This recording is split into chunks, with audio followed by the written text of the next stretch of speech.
Welcome. A couple of weeks ago, I made a tall vase in two sections with this special Ashraf henna clay that is made for ragu but can sustain almost anything. I made it to be fired in a pit fire. Today, I'm going to make a similar type of tall vase, also in two sections, but instead of the Ashraf henna clay that have a very groggy surface, I'm going to use one of my all-time favorite clays that I also used last week for some smaller pots from George Schneider in Germany called 551. It's a wonderful clay, very easy to throw with, and also have 40% grog, but it's very fine grog, so the surface is much smoother than the Ashraf henna. But it also is a clay with a lot of iron in it, so it fires dark brown. And that is not the best surface for pit fire. So just like last week when I showed you how you can change the color of the surface of a pot with a clay that is not white, I'm going to do the same, but now with a sectional base.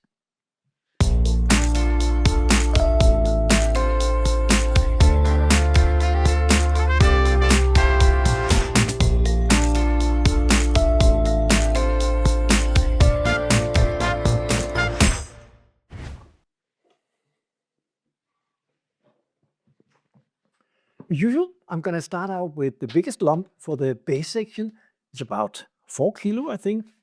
And yeah, some of you would probably claim that I should be able to make a tall vase out of this and not do it in section. And yes, if I was a better wheel thrower, I would, but I'm not that good. So I'm doing it in sections, and this is how I do it. So let's get on with it.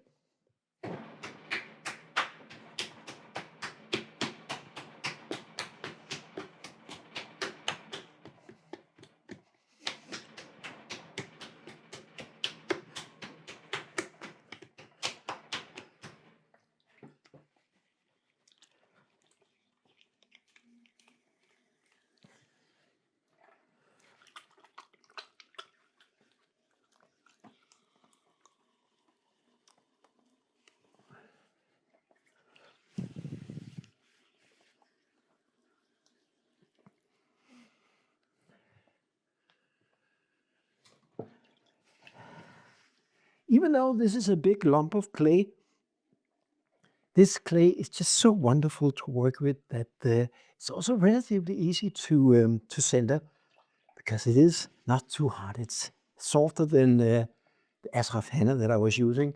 It's not because Ashraf henna is not soft. It's just because I had it for too long time, so it dried out just a little bit. But this is fresh from the factory, so it's wonderful to throw with.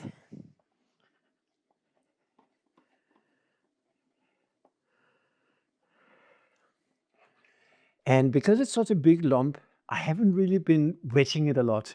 Just been slamming it a few times. And now with the coning up and coning down, it should be okay. It usually is, because it comes out very, very good from the factory, this particular clay. So even though most potters will tell you always wet your clay and wet it a lot, it's not always true. It depends a little bit on the kind of clay you're getting. So try it out. If you're getting clay from factories that de-add and mix it really well, maybe you don't actually need to wet it at all. That's just another example of never to listen to all these do's and don'ts and you cannot, because sometimes you can.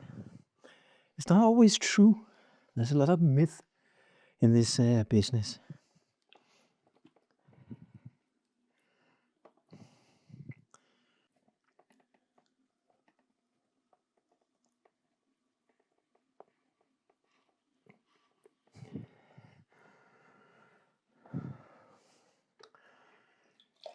So even with a big lump like this, it really only takes a couple of minutes to center it.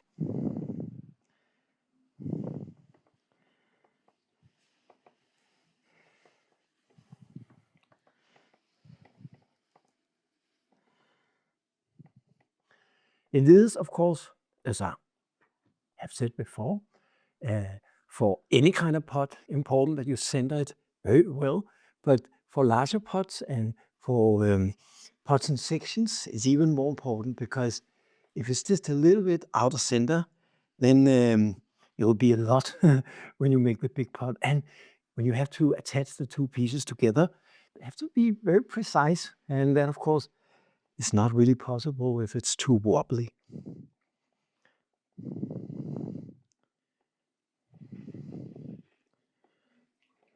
So I think we are ready to open it.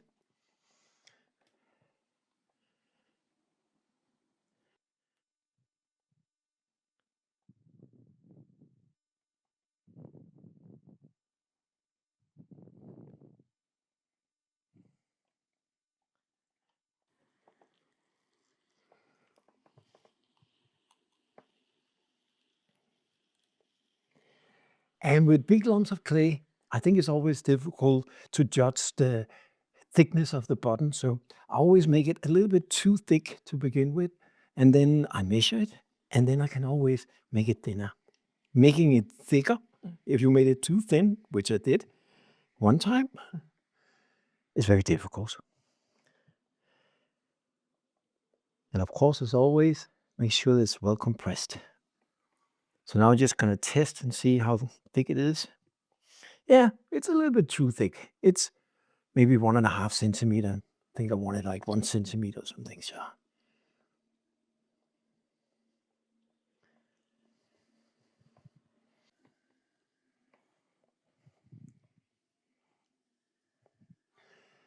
now I'm setting it up for the first pulls. And it's always important that you sort of set up your clay for whatever you're going to do with it. In this case, I'm going to do my initial pulls. And before I do that, I want to make sure that the rim is centered and the button is not wobbling, and that is just really just ready to do that pull. Now I'm going to pull from the inside here.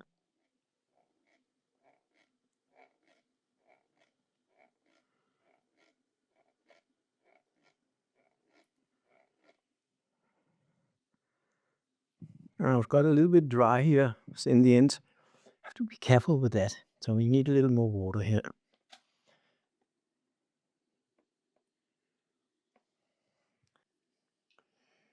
Now, you probably heard that you should be able to get to the right height within a maximum of 3 pulls, some say even 2 pulls.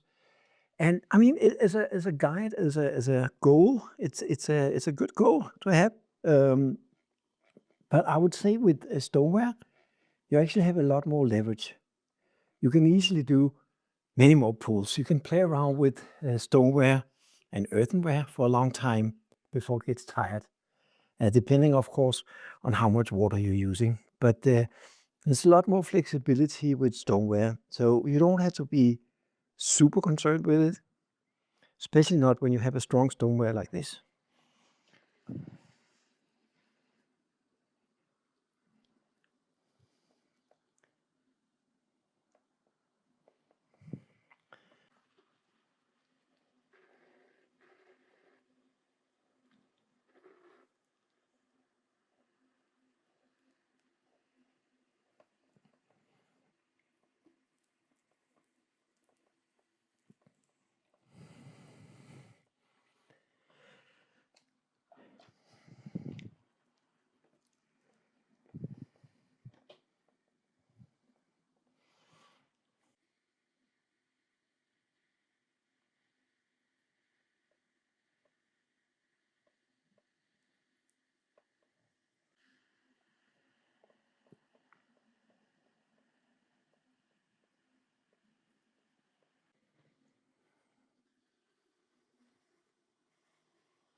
Now it's almost there.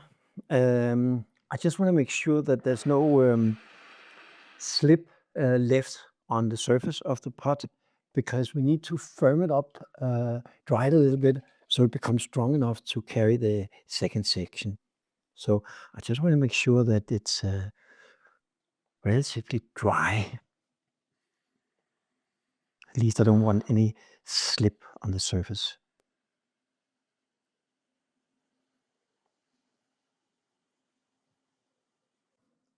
So now it's time to do the groove. As we talked about before, there are several ways that you can attach two sections. You can do it flat to flat like this, or you can make a inwards groove and an outwards groove on the top, and they will sort of match into each other. I like to make a small groove, like a cut into it, and then I make it pointy on the other end, and then it will fit and glide into it, of course, if I made it the right size, but it sort of guides it into place. So to do that, I start out by making sure that the top is completely flat. Use a rim for that. And then I take some sort of a tool. Now I use the end of my needle tool here, but you can use any small rounded tool.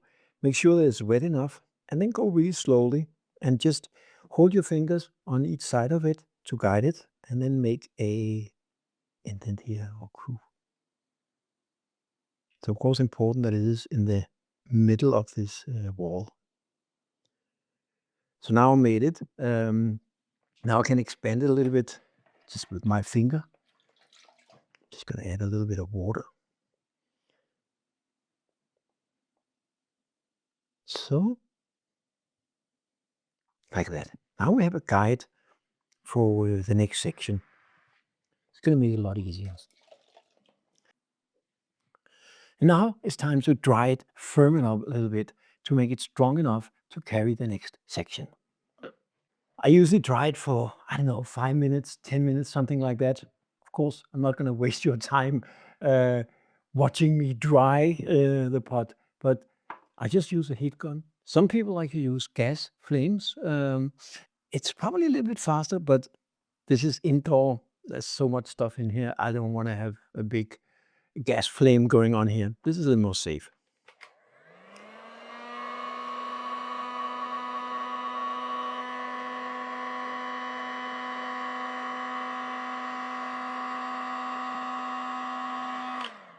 Oh yeah, and by the way, it's the lower 90% of the pot that you want to firm up. You don't want this very top to be too firm because you need that to attach to the next section. So if it gets too dry, then it will be a little bit difficult to make it sticky enough. So just keep it on the lower 90%.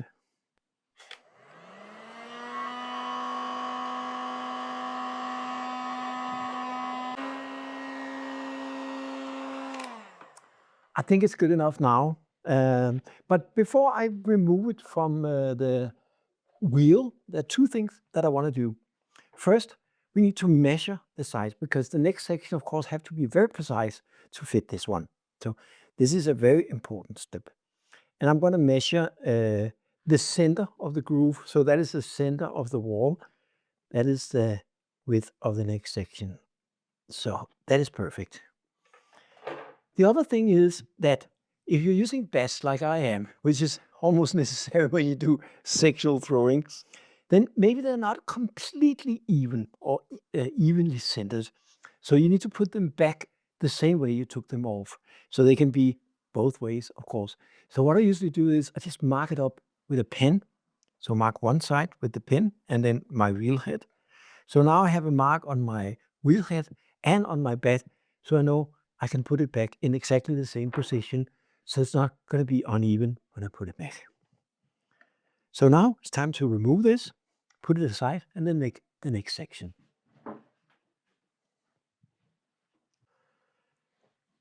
For the next section, I'm going to use a little less clay. I think it's about 3 kilos, something like that, for two reasons.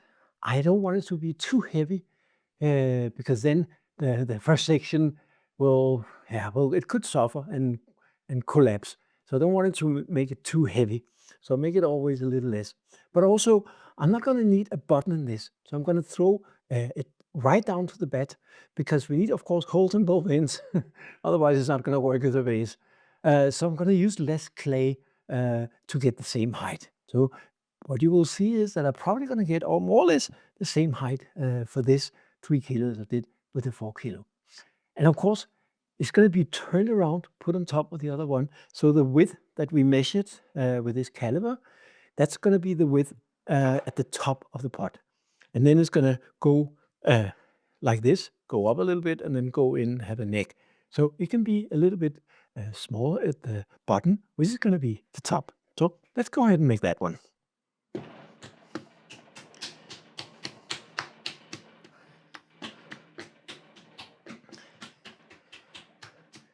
And now, of course, another challenge is to try and aim for the same width of the walls, because you don't want it to suddenly become much thinner at the top than it is at the bottom, because that's also going to make it more likely it will crack. So you have to make consistent walls. So basically, the final pot, even though it's made in 2 sections, should look and feel like just one pot.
So that didn't take so long. So now it's time to open it all the way down to the bed.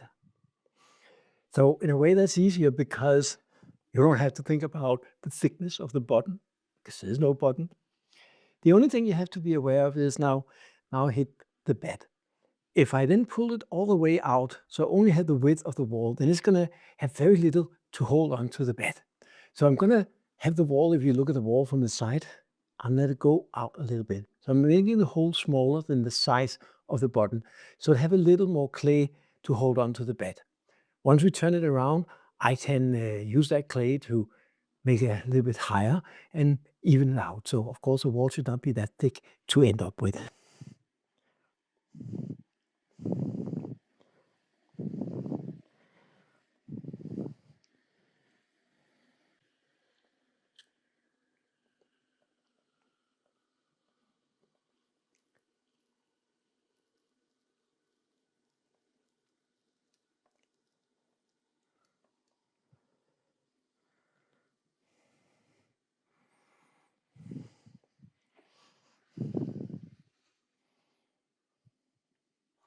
And try not to make it too wide at this stage because, as I said many times, it's easier to make it wider than it is to make it smaller. And so we start out with something that is almost like a cylinder, a little bit of cone, but almost like a cylinder. Then we can always expand it.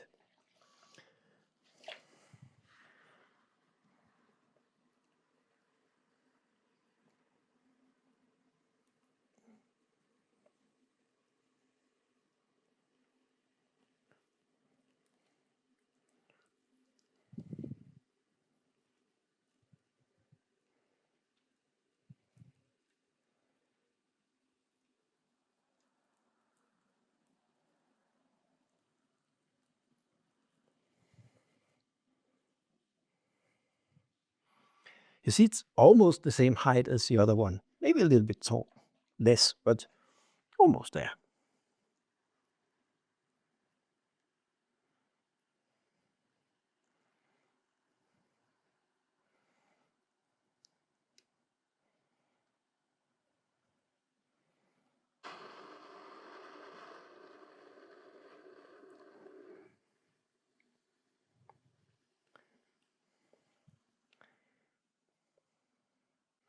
Now, before I finish the shaping of this, I just want to measure and see, yeah, it's actually, it doesn't have to be much wider than this, so I have to be careful now not to make it wider. I actually made it a little bit too wide at this stage. I like it to be a little bit on the narrow side, and then I can expand it in the end. So I sort of made it a little bit too optimistic here, so that's fine. There's nothing, no harm done yet.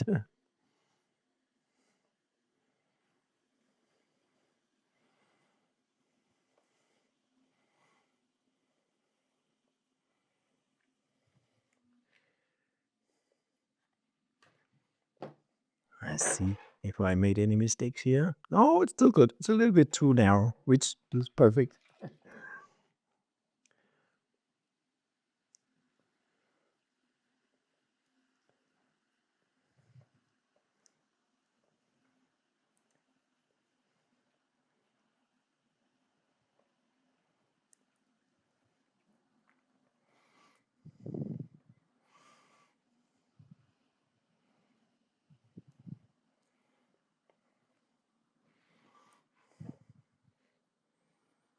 Yeah, just a little bit of width, and then we're good.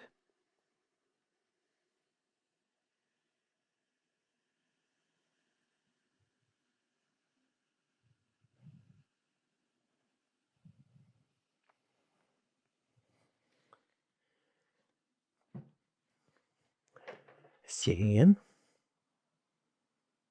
Yeah, it's almost there. It could be a little bit thinner at the top. Again, trying to aim for the same width of the walls.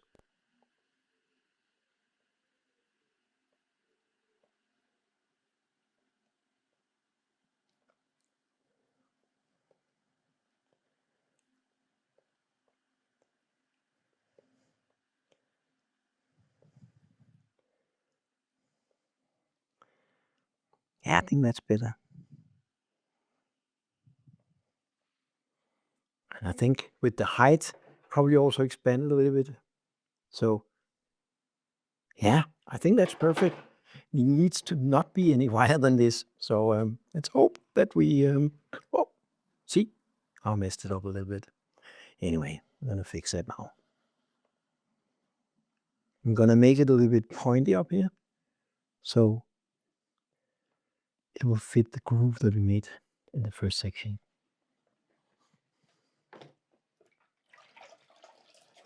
I'm just gonna clean the water from the inside so it doesn't splash out when I cut it loose.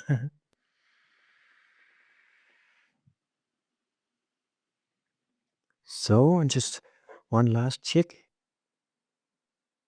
Yeah, it's a little bit on the wide side. Let's see if I can move it in just a little bit.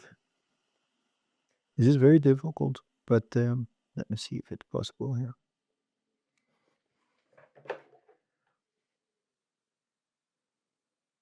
It's a little bit on the wide side. That was not intentional. So let's see if we can sort of push it in a little bit here.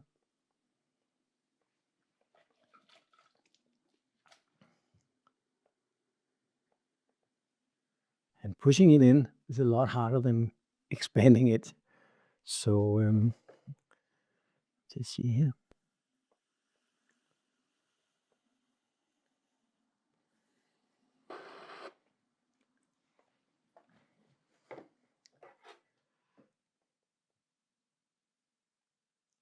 Yeah, it was just a matter of a couple of millimeters, but then again, the better it is, the more tight it fits the groove of the first section, the better.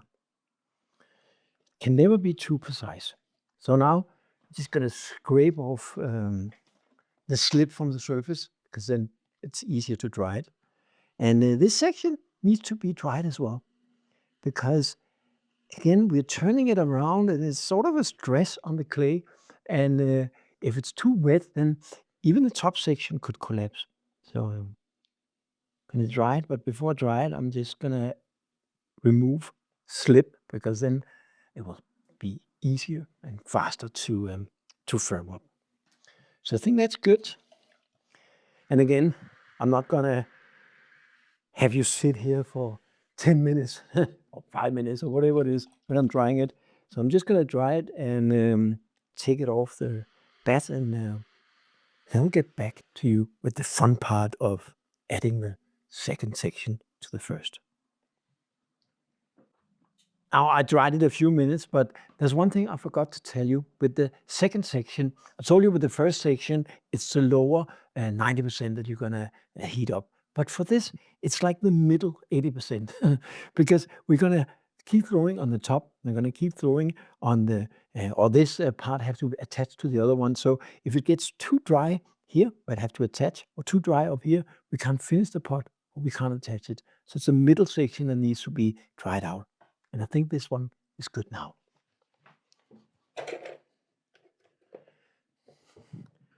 So now it's time to remove the second section and put the bat back with the first section, and then put this on top.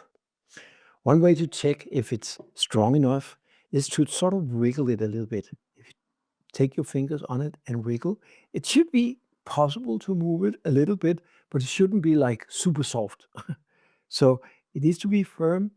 It's something that you need to learn by feeling. It's difficult for me to explain it on a video, but I think you get the idea. It should be firm enough to hold and sustain the weight, but not too dry to connect. So take the next one.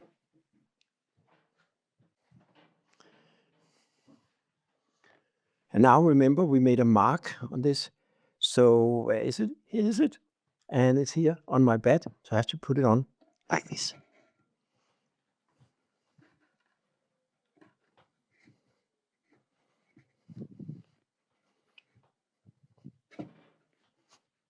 Yeah.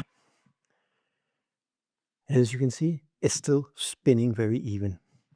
So just to be sure, I'm going to make the same test with this one. And yeah, it's a little more firm than the other one, which is good because I have to carry the weight. Before I attach them, just to be sure that they glue together perfectly, I like to scratch it a little bit and add some slip on them. Because this is, of course, the weak point of a sectional vase, and I want it to just grow together like one piece. So I'm just going to scratch it with this little scratch tool. You can use a fork or whatever you have. Nails.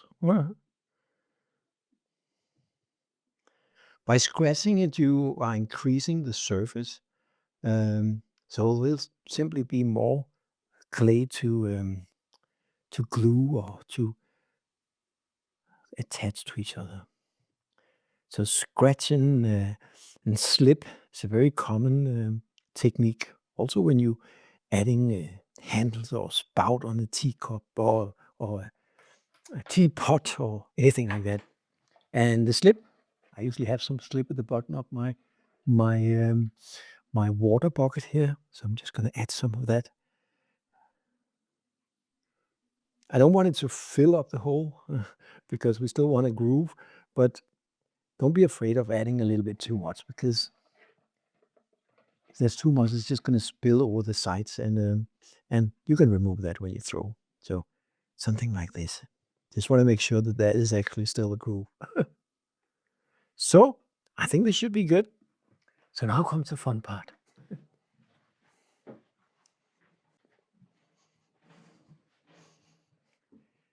Before I add this one, and you can see now they're almost the same height.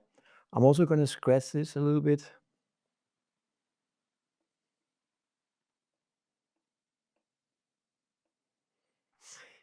Maybe I don't need it. Maybe I do, but there's no risk in doing it. So now it's scratched. And there's enough moist here to connect them. So I know that I said this before, but when you turn it around, don't do it slowly, because if you do it slowly, then it's going to bend. It's not going to be even. Turn it around really quickly. I usually throw it up in the air a little bit. So I hold my hands like this, throw it up and turn it around in one go. And now I just hope that it's attached well enough to the bed. So we'll see. 1, 2, 3. Go. Yep, it worked. Now you have to place it here very precisely. And it looks like it's fitting perfectly. So that little adjustment I did was probably good. So now when you turn it around,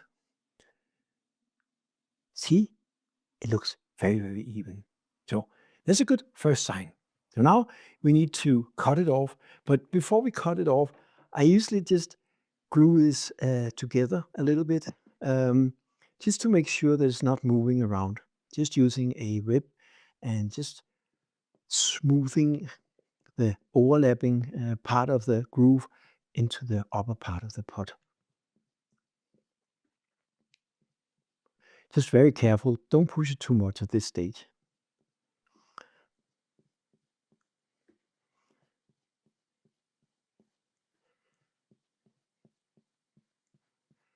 So that's enough.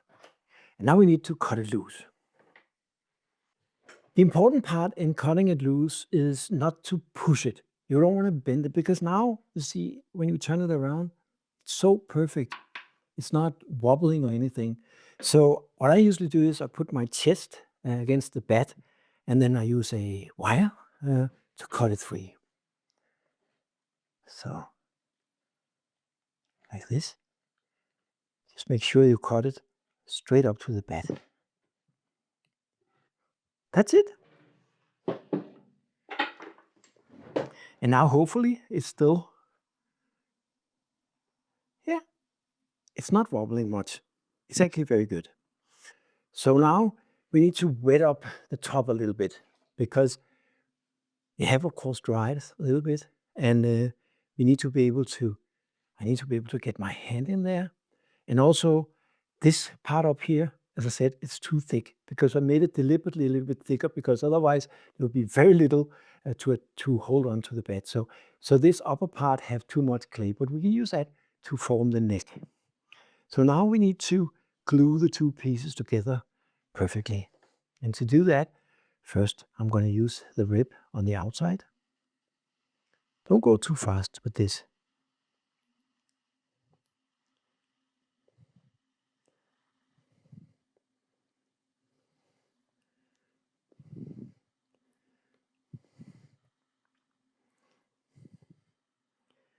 You see, already now, it more or less looks like it's just one pot. But give it some time. Make sure that it's completely glued into each other, attached to each other.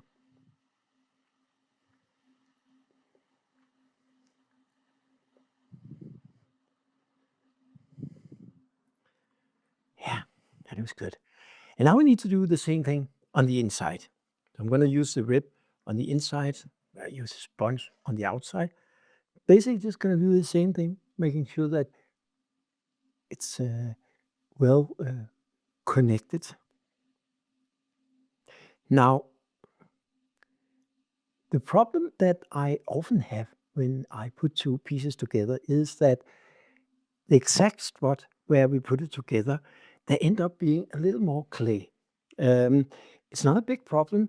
So either you can leave it on the inside and cut it off, or you can push it to the outside, like I did now, and then scrape it off, trim it off, and you can actually do that right away. So now I'm trying to make it even on the inside, but then we're going to have a little bit of a bump here. Sometimes you can move it up, so like you would do when you are lifting up your walls. But sometimes, no matter what you do, you're going to end up with a little bit of a lump. Now I have a little bit of a lump on the inside. And I could, of course, scrape it off on the inside, but that's a little bit difficult to get in there with a tool, and I can't see anything. So instead, I'm going to push it to the outside.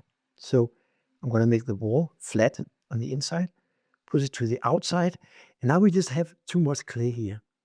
And since I already tried moving it, it doesn't work, then I can just scrape it off. So basically, I'm just going to do a little bit of wet trimming.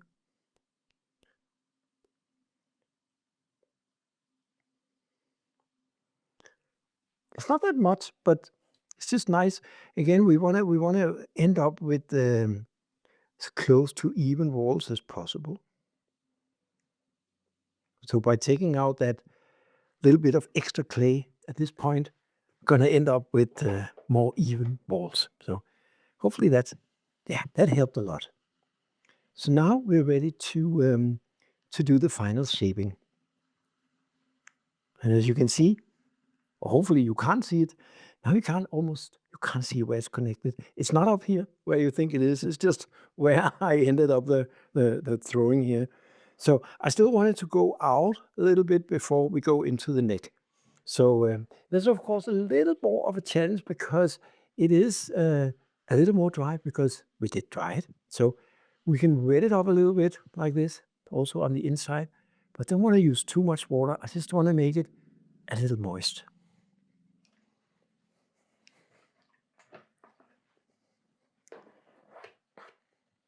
And then slowly expand it, and be slowly because it's a little more stiff now, of course. So if you do it too fast, it will go out of shape.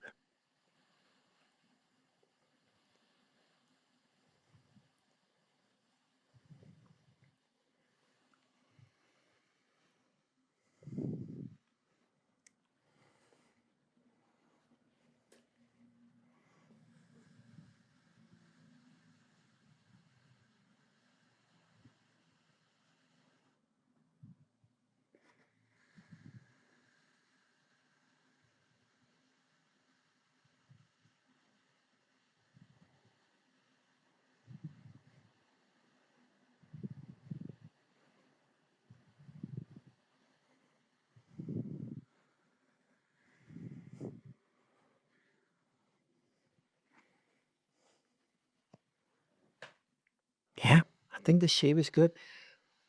I still wanted to go a little bit.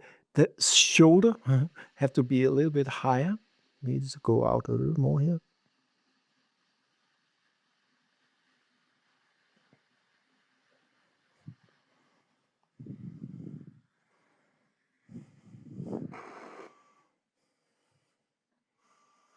Yeah, and now you can see it goes out here, but then it's more or less flat here, and then it goes in. So it still needs to get a little wider here.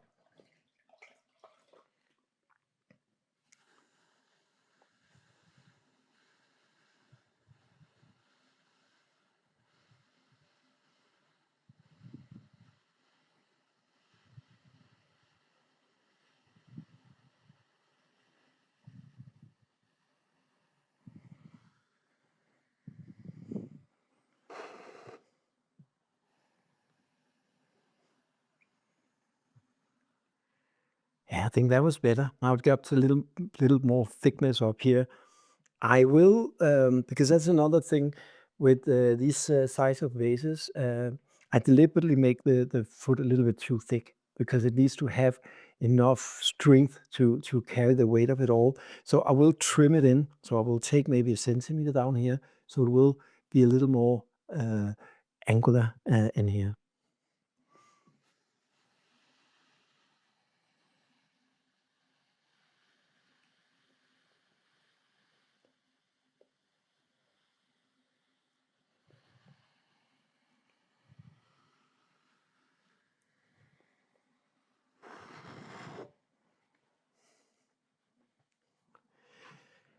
And as always with bigger vases like that, you should get away from your wheel to judge the size and shape of it. Now I have the camera there, so I can see in the monitor. It sort of give me the same feature.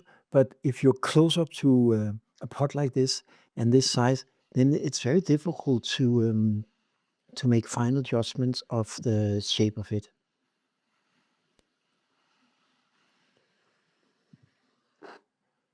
Yeah, I think that's good. So now it's time to do the last part, the top of the vase. And as I said, we have way too much clay up here. So first of all, I'm gonna pull some of this clay. And it may end up being not so even, but then we can just cut it off. We've been throwing this around a lot, so If it's not even, that's fine.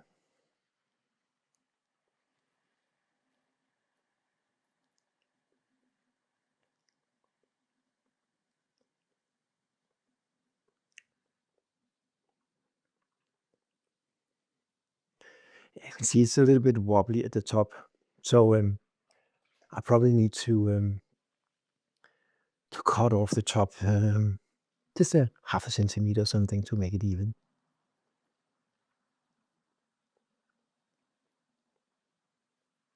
But first, I just want to pull it as much as I can so it don't cut off more.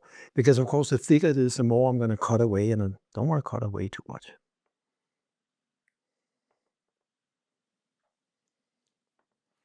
So I think it's good. And just make sure that it's wet enough when you cut it, and keep your hands very steady. I'm going to go a little bit slower.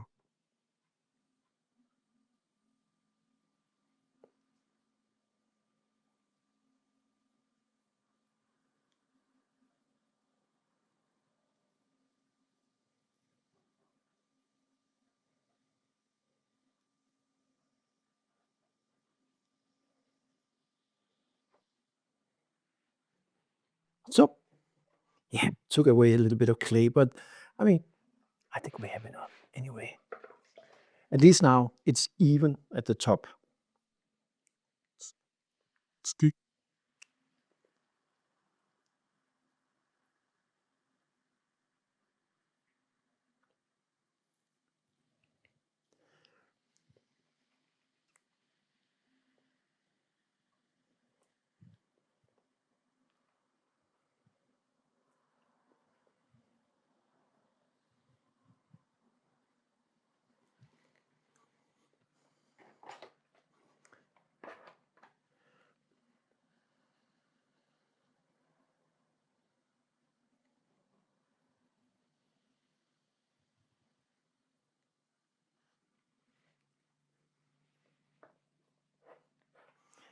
Yeah, I think we need a little more shoulder here. Just gonna raise this a little bit.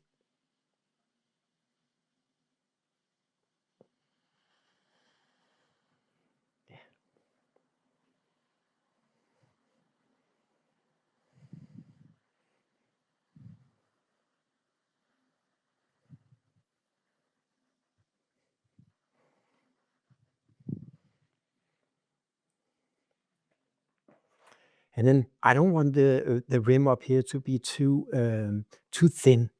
Uh, it will look strange on a big vase like this if it's too thin, in my opinion. So I'm gonna keep it rather thick.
So I think it's good. And now if you look at this, it looks and feel like one vase. You can't see where it's attached. You can't feel it, not even on the inside. And it just feels like one. And I think it's not wobbling at all. I'm actually quite impressed, but don't be too obsessed with this because if it's wobbling a little bit, once you stop it, nobody can see it. Unless, of course, it's a lot, but a little bit of wobbling, nobody sees it. It's handmade. So So now I'm gonna let this dry, and then I will trim it probably tomorrow. It's quite warm now. It's summer in Denmark, and so I think it's gonna be dried off tomorrow and then ready for trimming. And then we'll talk about how I can change the surface from this red now. It's going to turn dark brown when we fry it. How I can change the surface into something white and nice for Pitfire. So I hope you enjoyed this little video. If you did, and if you want to be notified about the follow-up to this and other videos, please subscribe and share with your friends. And leave a comment if you have anything to comment about. I'm always open ears to anything. So I hope to see you soon again. Have a great day.